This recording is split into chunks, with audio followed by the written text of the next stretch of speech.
If you're looking for restaurants when in La Union, here are some of the places we've tried. First on the list is River Farm Seafood Restaurant in Bacnotan. Masarap kumain ng seafood boil, tinola at tiningding nila dito while cruising Baroro River.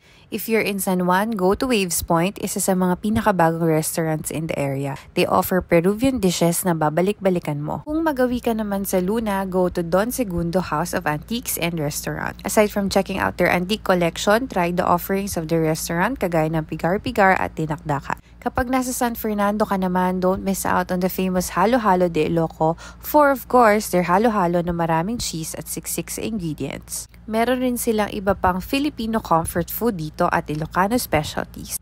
Next, Uvas Cafe in Bawang. This is where you can try delicious crepe-based dishes. At kung gusto mo naman ng magandang view while having lunch or snacks, visit Lakay Ago and try their best sellers including Pansit Batil Patong. Add these restaurants to your list for your next La Union trip.